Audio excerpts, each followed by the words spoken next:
नमस्कार दोस्तों, स्वागत है आप सबका हमारी YouTube चैनल में। दोस्तों मैं हूं यकेश राजवीर, आपका अनअकैडमी और YouTube एजुकेटर। और आज की क्लास में मैं दोस्तों आपके साथ बात करूंगा लिरिकल बैलेड और प्रीफिक्स टू लिरिकल बैलेड के बारे में। लिरिकल बैलेड जो दोस्तों ज्वाइंट कंपोजिशन है विलियम वर्ड्सवर्थ और सैमुअल टेलर कॉलरिज का। विलियम वर्ड्सवर्थ और सैमुअल टेलर कॉलरिज 1797 के टाइम पीरियड पर पहली वैसे दोस्तों मुलाकात की अगर बात किया जाए कि सैमुअल टेलर कॉलरिज और विलियम वर्ड्सवर्थ की जो मुलाकात थी पहली, वो 1795 के टाइम पीरियड में हुई। लेकिन दोस्तों मैं आपको बता दूं कि विलियम वर्ड्सवर्थ अपनी सिस्टर डोरोथी वर्ड्सवर्थ के साथ रेस डाउन लॉज में रहते थे। और जो दोस्तों रेस डाउन लॉज है वहां से ही कुछ पास में सैमुअल टेलर कॉलरिज जो थे वो भी रहते थे, वहीं से कुछ पास में नीदर स्टोवे नाम की प्लेस में। दोस्तों फिर एक बार 1797 के टाइम पीरियड में सैमुअल टेलर कॉलरिज ने विलियम वर्ड्सवर्थ को विजिट किया, यानी कि इनसे मुलाकात हुई। और इस मुलाकात में दोस्तों अगर देखा जाए तो एक न्यू फ्रेंडशिप बिगिन हुई। और ये जो न्यू फ्रेंडशिप थी, तो ये न्यू फ्रेंडशिप थी अब लिटरेरी फ्रेंडशिप, आप इसे कह सकते हैं कि न्यू लिटरेरी फ्रेंडशिप बिगिन हुई विलियम वर्ड्सवर्थ और सैमुअल टेलर कॉलरिज की। दोस्तों दोनों बैठ करके हर दिन काफी लंबी बातचीत करते थे, पोइट्री और फिलॉसफी से related, sometime nature and sometime based on religion. 1798, तो दोस्तों 1798 वो ईयर है 1798 कि जब लिरिकल बैलेट्स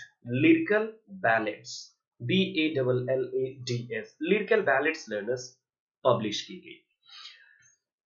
दोस्तों अगर लिरिकल बैलेट से पब्लिश होने के पहले की अगर मैं थोड़ा सा दोस्तों मैं अगर बात करूं तो इसके पीछे कुछ रीजंस भी थे।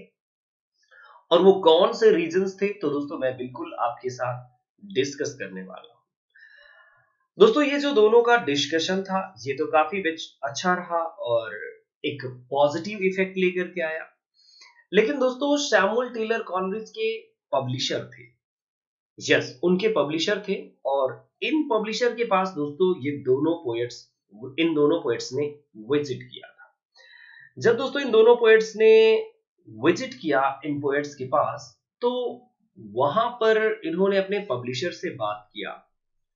और बात करने के बाद दोस्तों एक बात सामने आई कि दोनों ने कुछ मतलब मनी मांगी अपने पब्लिशर से। सो इनके पब्लिशर ने विलियम वर्ड्सवर्थ के को मतलब जो आफ्टर पब्लिशिंग जो पे किया जाएगा, सो लगभग आज के टाइम में ये कह सकते हैं दोस्तों कि 1500 पाउंड, लगभग 1500 पाउंड रुपए जो कॉपीराइट के लिए, यानी कि कुल मिलाकर के जो पोएम्स लिखेंगे उसके लिए इन्होंने पे किया और इन्हें जर्मनी विजिट करना था। सो दोस्तों ये जो दोनों की फ्रेंडशिप थी एक पॉजिटिव फ्रेंडशिप हुई और 1798 में लिरिकल बैलेड पब्लिश हुआ। लिरिकल बैलेड की अगर दोस्तों बात करें तो लिरिकल बैलेड एक जो ज्वाइंट कंपोजिशन तो रहा ही। और मैं आपको बता दूं दोस्तों कि अक्टूबर के मंथ में ये पब्लिश हुआ था, अक्टूबर 1798 के टाइम पीरियड में। बहुत कम लोग जानते हैं कि अक्टूबर में ये पब्लिश हुआ था। अब दोस्तों मैं एक और इंपॉर्टेंट चीज बताना चाहूंगा आपको इस से रिलेटेड। दोस्तों ये जो बिशप पर्सी की का एक जो कलेक्शन है बैलेट्स का, relics of ancient English poetry, relics of ancient English poetry, मैं दोस्तों यहां पर लिखता हूं RELIQUES, relics of ancient English poetry learners. जो ये बिशप पर्सी का वर्क है, बिशप पर्सी, सो ये आया था 1765 में, यानी कि ट्रांजिशनल टाइम पीरियड में।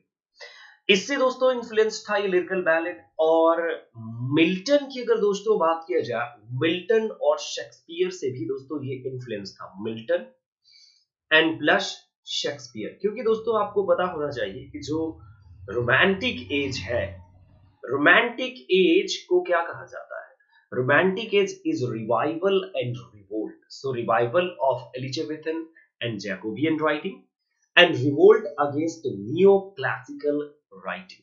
So learners, आपको पता चला कि ये जो relics of the ancient English poetry जो बिशप पर्सी की है, मैं थोड़ा सा नाम भी दोस्तों मेंशन कर देता हूँ क्योंकि बहुत सारे हमारे स्टूडेंट्स को नाम भी में काफी सारी प्रॉब्लम्स हो सकती हैं, सो मैं लिखता हूँ दोस्तों. So this is Bishop, BISHOP, Bishop and then PERCY, Percy. इनका दोस्तों ये कलेक्शन था. इसके बाद दोस्तों मैं आपको बता दूं कि एक और इंपॉर्टेंट इंसिडेंट है जिसको मैं डिस्कस कर दूंगा, तो आपको मुझे लगता है कि सारी चीजें और भी क्रिस्टल क्लियर हो जाएंगी. दोस्तों दोनों लोगों ने डिसाइड किया जब शैमुअल टेलर कॉलरिज और विलियम वर्ड्सवर्थ ने, कि शैमुअल टेलर कॉलरिज ने कहा कि I am going to take all about, इन्होंने कहा कि यस मैं जो भी बात लिखूंगा सो वो होगी सुपर नेचुरल एलिमेंट्स पर, सुपर नेचुरल एलिमेंट्स. सो लर्नर्स ये तो कॉलरिज ने सब्जेक्ट मैटर लिया एंड देन नेचुरल थीम के साथ लिखने के लिए बात किया WW यानी कि विलियम वर्ड्सवर्थ ने. विलियम वर्ड्सवर्थ ने कहा कि I am going to deal with natural element. So अब लर्नर्स मैं आपको बता दूं कि जो सबसे ज्यादा जो पोएम्स लिखी पहले, क्योंकि कलेक्शन में 23 पोएम्स थी. कितनी सारी पोएम्स थी दोस्तों?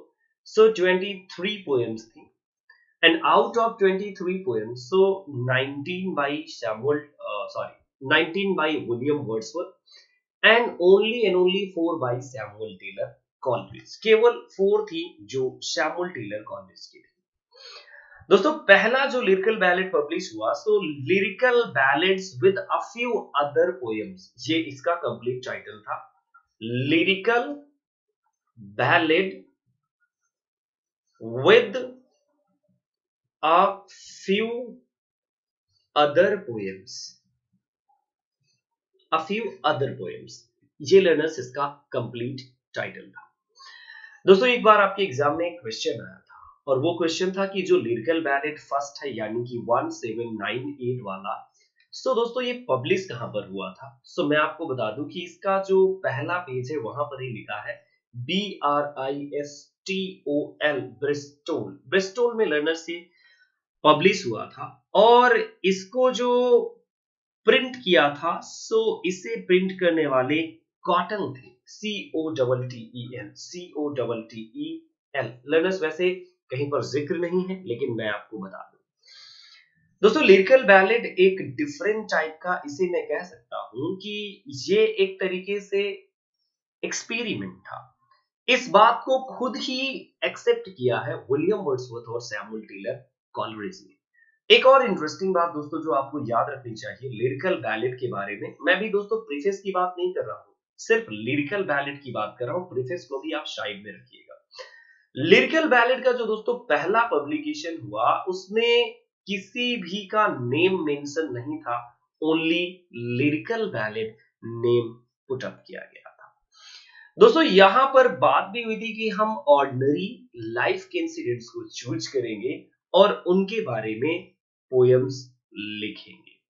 अब दोस्तों मैं थोड़ा सा और भी इंटरेस्टिंग बनाता हूं इस कंप्लीटली, मुझे उम्मीद है कि आपने इसे नोट कर लिया होगा और समझ लिया होगा सारी चीजों को, तो थोड़ा सा इंटरेस्टिंग मैं इसे और भी बना देता हूं. दोस्तों कई बार हमारे सामने बात आती है कि Wordsworth he was a great critic and Samuel Taylor Coleridge he was also a great critic. So William Wordsworth has a critic. So ये दोस्तों देखें the lyrical ballads, so learners ये आप देख रहे हैं 1798. देन प्रीफेस, दोस्तों आपके एग्जाम का क्वेश्चन है the preface. So preface learners कब आया था? जो ये आपको दिया हुआ है 1800. प्रीफेस लिखा था विलियम वर्ड्सवर्थ ने. दोस्तों सिर्फ और सिर्फ यहां पर विलियम वर्ड्सवर्थ कंसीडर कीजिएगा. इसके बाद दोस्तों विलियम वर्ड्सवर्थ ने एक अपेंडिक्स भी ऐड किया था 1802 के टाइम पीरियड में. कब? 1802 के टाइम पीरियड में. एंड लर्नर्स फिर इसके बाद अगर आप देखें so an essay supplementary 1815. So learners फिर से एक एसे भी लिखा था विलियम वर्ड्सवर्थ ने जो 1815 के टाइम पीरियड में आया था. तो दोस्तों आपको याद रखना चाहिए लिरिकल बैलेड की डेट्स भी. Lyrical ballad, 23 poems, and out of 23, I have already told you 19 by William Wordsworth, and then only 4 by S.T. Coleridge. So learners, S.T. Coleridge and William Wordsworth. Now see learners कि कौन कौन सी जो poems थी जिनको लिखा था Samuel Taylor Coleridge ने, और कौन कौन सी ऐसी पोएम्स थी जिनको लिखा था विलियम वर्ड्सवर्थ ने। सो दोस्तों यहाँ पर देखिए साइड में the rhyme of ancient mariner. So this is the first poem, आप कह सकते हैं कि yes this is the first poem. And then lines written a few miles above Tintern Abbey. So last poem. So first by Coleridge and last by W and first by Coleridge. दोस्तों ये तो आपको clear हो गया होगा। The Rime of Ancient Mariner, Samuel Taylor Coleridge. So मैं दोस्तों यहाँ पर सिर्फ और सिर्फ S लिख देता हूँ, आप समझ जाइएगा S and S. So दोस्तों बिल्कुल Samuel Taylor Coleridge. Then lines left upon a sea and yew tree which stands near the lake of Eastway. The Nightingale, a conventional poem. The female vagrant, Goody Black, and learners line written at a small distance from my house. Then learners आप देखें other poem है to whom they are addressed. So ये learners एक poem थी Simon Lee. Then anecdote for fathers, VR7, lines written in early spring, the thorn, the last of log, the dungeon, and then learners the mad mother, the idiot boy, lines near Richmond upon the Thames, exposition and reply, then table turn, and then learners old man traveling, the complaint of forsaken, Indian women, and then learners conflict. So learners, these are the 23 poems, completely learners ये 23 poems है. So first by Samuel Taylor Coleridge and last by William Wordsworth. So दोस्तों ये तो आपको clear हो गया होगा। अब दोस्तों जो ये सितंबर 1798 के टाइम पीरियड की मैं आपको बताऊं कि जो ये मैंने अभी आपसे बात किया था कि एक टूर की बात किया था। सो इस टूर की बात मैंने दोस्तों तो आपसे बिल्कुल डन कर दी, लेकिन 1798 के टाइम पीरियड के बाद जो नेक्स्ट लिरिकल बैलेड आता है, so that is in 1800। Lyrical ballad it means की a poetic collection. So learners जो 1800 वाला है वहां पर विलियम वर्ड्सवर्थ ने पोएट्री को डिफाइन भी किया है। मैं आपको बता दूं कि दोस्तों पोएट्री को डिफाइन करते हुए इन्होंने लिखा है, poetry is the spontaneous overflow of powerful feelings recollected in tranquility. Learners, कभी-कभी हम इसको इस तरह पढ़ते हैं कि poetry is the spontaneous overflow of powerful feelings recollected in tranquility, or its thought aroused in tranquility. So learners, मैंने आपसे ये बात तो बिल्कुल डन कर दी। दोस्तों जो Rime of the Ancient Mariner, then Foster Mother's Tale, The Nightingale and the dungeon. दोस्तों मैं यहाँ पर मैंने आपको शायद बताना मैं भूल गया था कि ये कौन कौन सी। सो ये एक सैमुअल टेलर कॉलरिज की है, the dungeon, and one more the foster's mother tale. Okay learners, तो ये पोएम किसकी है? सो बिल्कुल ये पोएम है आपकी सैमुअल टेलर कॉलरिज की। Yes, the nightingale. So learners this is Samuel Taylor Coleridge. So completely दोस्तों आपने देख लिया कि just only and only 19 and then 4 by Samuel Taylor Coleridge, ये तो डन हो गया। दोस्तों देखते हैं अब हम प्रीफेस टू लिरिकल बैलेड की थोड़ी सी बात करेंगे कि जो 1800 में आया। दोस्तों मैंने आपको बताया था कि जर्मनी के टूर पर गए थे विलियम वर्ड्सवर्थ और सैमुअल टेलर कॉलरिज। 1799 के टाइम पीरियड में दोनों वापस आए, और जब ये दोनों दोस्तों वापस आए तो अब वापस आने के बाद दोस्तों इन्होंने एक न्यू प्लान बनाया, और ये जो दोस्तों इनका न्यू प्लान था मैं आपको बता दूं कि न्यू प्लान वो क्या था। तो दोस्तों ये था कि अब ये एक प्रीफेस और दूसरे दोस्तों लिरिकल बैलेड को प्रिपेयर करने की मूड में थे।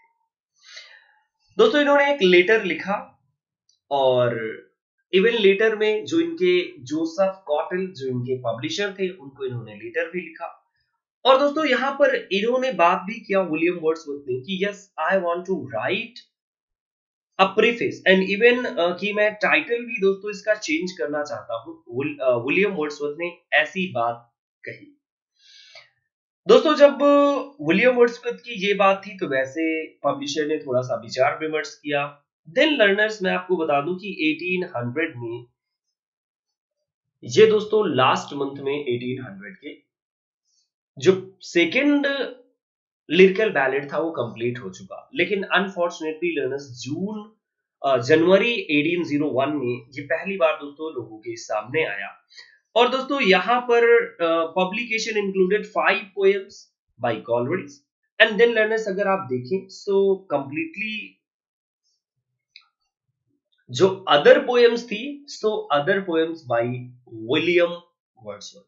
सो लर्नर्स, विलियम वर्ड्सवर्थ की अगर हम बात करें सो 56 पोएम, 5 प्लस 56 जो सेकेंड लिरिकल बैलेड आया, पहले में मैंने आपको बताया 4 प्लस 19 एंड देन यहां पर 5 प्लस 56 का रेशियो लर्नर्स आया। इसमें जो दोस्तों कुछ डिफरेंट पोएम्स आई, यानी कि अब वो क्या था कि दोस्तों इन 2 वॉल्यूम्स हो गया, क्योंकि ये नेक्स्ट लिरिकल बैलेड था। और यहां पर दोस्तों जो नेम आया था पहले पेज में, सो बाय विलियम वर्ड्सवर्थ, पहले, अब जो मतलब कि पहले में तो कोई नेम नहीं था, लिरिकल बैलेड का जो पहला एडिशन पब्लिश हुआ there was no any name, but on the second you can say edition, you can see कि नेम मेंशन था विलियम वर्ड्सवर्थ। दोस्तों यहाँ पर काफी सारी पोएम्स न्यू एड हो गई, और जैसे my heart leaps up and other poems को काफी बेसिकली यहाँ पर इंक्लूड किया गया था। दोस्तों लिरिकल बैलेड की मैं थोड़ा सा और इंटरेस्टिंग आपको बात बता दूं कि जो लिरिकल बैलेड था, सो लिरिकल बैलेड में पहला जो पब्लिश हुआ तो उसमें तो एक तो कन्वेंशन के खिलाफ, लेकिन जब नेक्स्ट लिरिकल बैलेड आया तो उन्हें लगा, विलियम वर्ड्सवर्थ को ऐसा लगा कि जो पोएम्स है कुछ न्यू टाइप की है, सो दैट्स व्हाई इनके थीम, स्टाइल और बहुत सारी चीजें इसकी डिफरेंट है इन सब्जेक्ट मैटर, क्योंकि poetry for common man in common language having common subject, यानी कि common and then common and then common common and common की बात की थी। तो दोस्तों अब यहाँ पर डिफाइन करना जरूरी था कि किन किन चीजों को हमने लिया है और क्या है हमारा सब्जेक्ट मैटर। दोस्तों प्रीफेस, यहाँ पर प्रीफेस टू लिरिकल बैलेड जो 1800 का है, विलियम वर्ड्सवर्थ ने लिखा कि यहाँ पर हम रस्टिक और हम्बल एंड रस्टिक लाइफ हमारा प्रोमिनेंट फोकस होगा, प्रेफरेंस होगा इन पोएम्स में। एंड चॉइस कैसी होगी, लैंग्वेज कैसी होगी, सो रस्टिक लैंग्वेज होगी। हमारा जो इमोशन पर ज्यादा एम्फेसिस होगा इन rather than reason. And let's poetic diction की भी इन्होंने बात किया। पोएट क्या होगा, सो दोस्तों poet is a man talking to a man, इन्होंने ये भी बात किया। And then let's poetic diction की भी बात किया, इन्होंने कहा कि जो रूरल रस्टिक लैंग्वेज है that is interesting one. Then poetic pleasure and poetic truth की बात किया। सो इन्होंने कहा कि देखिए पोएट्री का जो मेजर पर्पस है वो है डिलाइट, प्लेजर पर्पस है। And then learners, William Wordsworth ने कुछ अपने व्यूज नेचर पर एंड पोएटिक प्रोसेस क्या है इसकी बात की। सो कुल मिला के दोस्तों 8 पॉइंट्स हैं जो प्रीफेस टू लिरिकल बैलेड्स में आपको देखने को मिले। विलियम वर्ड्सवर्थ ने कहा कि जो एक गुड काइंड ऑफ पोएट्री होती है सो वो spontaneous overflow of powerful feelings होती है, जिसको ट्रूली अगर देखा जाए तो यस ट्रूली ये रिकलेक्ट होती है कहां पर, it takes its origin from emotion recollected in tranquillity and the emotion is contemplated till by a species of reaction the tranquility gradually disappears and the emotion kindred to that which before the subject of contemplation. So learners, ये सारी बातें William Wordsworth ने mention की। अब दोस्तों मैं आपको कुछ और इंटरेस्टिंग बातें बता दूं प्रीफेस टू लिरिकल बैलेड से related. Preface to lyrical ballad को लेकर के रॉबर्ट शदे ने दोस्तों कुछ कमेंट्स किए। रॉबर्ट शदे, वैसे दोस्तों मैं आपको बता दूं कि ये शॉर्ट वीडियो है, अगर डिटेल में आप पढ़ें तो डिटेल तो बहुत कुछ। सो लर्नर्स, 1802 जुलाई 1802 के टाइम पीरियड पर जो कॉलरिज थे, तो पहले कॉलरिज ने सदी को कुछ लिखा। इन्होंने कहा कि Wordsworth preface is half a child of my own brain. William Wordsworth के लिए सैमुअल टेलर कॉलरिज ने एक लेटर में रॉबर्ट सदे के लिए लिखा था ये बात। एंड देन इन्होंने एड किया कि brain and so arouse out of conversation so frequent that with few exception we could scarcely either of us perhaps positively say which first started a particular thought. लेकिन learners यहाँ पर बहुत सारी चीजों की बात भी किया इन्होंने. Humbleness of language, versification and then कुछ कंट्रेरी बातें भी पुटअप की सैमुअल टेलर कॉलरिज ने. सो दोस्तों अगर आप परफेक्टली देखें तो लिरिकल बैलेड काफी सक्सेसफुल रहा. लेकिन दोस्तों आपने देखा कि सैमुअल टेलर कॉलरिज ने बायोग्राफिया लिटरेरिया जो अपना वर्क लिखा है इसके चैप्टर 14 में, चैप्टर 4 में, नॉट 14, चैप्टर 4 में दोस्तों काफी बेहतर डिस्कशन किया है. एंड ही सेड कि जो इनकी पोइट्री है सो वो डिफरेंट पोइट्री है, fiction of the new school of poetry that can be considered. And then learners मेरे पास कुछ और भी है आपको बताने के लिए और जो काफी इंटरेस्टिंग है. सो चलिए दोस्तों इसको भी देख लेते हैं कि कौन कौन सी बातें हैं. दोस्तों रॉबर्ट शदे का मैंने अभी आपसे जस्ट नेम लिया था कि रॉबर्ट शदे. सो रॉबर्ट शदे दोस्तों वैसे काफी इंटरेस्टिंग पर्सन थे. रॉबर्ट शदे ने कुछ पोएम्स को डिसलाइक किया, इवन कि सैमुअल टेलर कॉलरिज ने भी द थॉर्न जैसी पोएम्स को डिसलाइक किया. और rhyme of the ancient mariner को रॉबर्ट शदे जो थे, सो राइम ऑफ एंशिएंट मैरिनर को जो सैमुअल टेलर कॉलरिज की थी उसको उन्होंने पसंद किया. लेकिन कुछ पोएम्स जो जिनको लिखा था कुल मिलाकर के विलियम वर्ड्सवर्थ ने उनको बहुत ही ज्यादा क्रिटिसाइज किया. अब दोस्तों देख लेते हैं कि कौन कौन सी ऐसी पोएम्स थी जिनको क्रिटिसाइज किया था. सो दोस्तों द थॉर्न को उन्होंने क्रिटिसाइज किया, द फॉस्टर मदर को उन्होंने क्रिटिसाइज किया.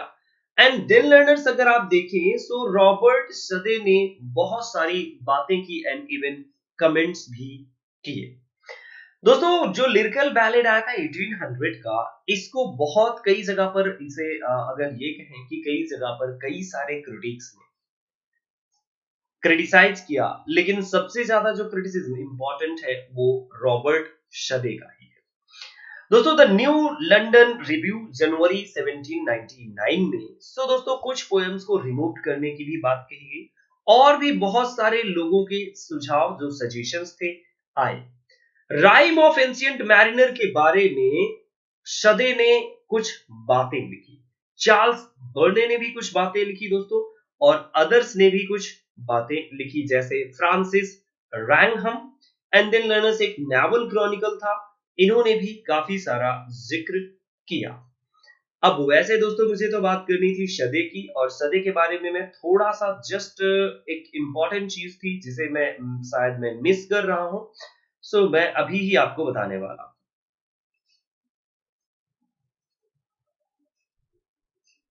हाँ लर्नर्स कि जो रॉबर्ट शदे थे, इंटरेस्टिंगली अगर देखा जाए तो इन्होंने कहा कि ये जो एक्सपेरिमेंट है, एक्चुअली रॉबर्ट शदे ने कहा कि जो ये प्रीफेस टू लिरिकल बैलेड में एक्सपेरिमेंट है विलियम वर्ड्सवर्थ का और सैमुअल टेलर कॉलरिज का, वो कंप्लीटली क्या है, फेल्ड है, कंप्लीटली फेल्ड है. क्यों? सो इसके पीछे दोस्तों इन्होंने एक रीजन दिया. इन्होंने कहा कि we think the experiment has been failed not because the language conversation is little adapted to the purpose of poetic pleasure but because it has been tired upon uninteresting subjects. ये बात उन्होंने लिखा. लेकिन दोस्तों अगर देखें कि कौन कौन सी ऐसी पोएम्स थी जिनके बारे में रॉबर्ट शदे ने बात की कि ये अच्छी है और कौन सी अच्छी नहीं है. So rhyme of ancient mariner को इन्होंने कहा कि बिल्कुल इजियर है to fathom today. Idiot boy, इन्होंने कहा कि यहां पर इडियट बॉय में lack of story can be seen. And then learners जो इडियट बॉय है, सो इडियट बॉय के अलावा अगर आप देखिए कि और कौन सी पोएम्स थी सो जिसको क्रिटिसाइज किया, सो दोस्तों इडियट बॉय के अलावा द थॉर्न को भी क्रिटिसाइज किया रॉबर्ट शदे ने. वैसे दोस्तों लिरिकल बैलेड के बारे में जानने के लिए बहुत कुछ है, बट इस वीडियो के लिए बस इतना ही. अगले वीडियोस में दोस्तों मैं फिर से आपसे मिलूंगा, तब तक के लिए नमस्कार और आप एंजॉय करते रहें, देखते रहें AKS Rajveer literature lovers at YouTube. You can also join my crash course for both the papers, paper 1 and paper 2 for upcoming exam and learners, yes, code crash course 2 is going to start soon, so enrollment already open हो चुके हैं. Unacademy, the learning application, you can download and use AKS Razveer referral code and choose 6 month plan. अगर learners अगर 6 month नहीं लेना चाहते, so 1 month और 3 month plan, 12 month और 24 month प्लान, किसी भी प्लान को चूज करके रेफरल कोड अप्लाई कीजिए और 10% डिस्काउंट के साथ लर्नर्स अनअकैडमी के बेहतरीन एजुकेटर्स के साथ पेपर 1 और पेपर 2 दोनों लर्न कीजिए. So thank you so much दोस्तों, और अगली क्लास में मैं फिर से मिलूंगा. तब तक के लिए नमस्कार.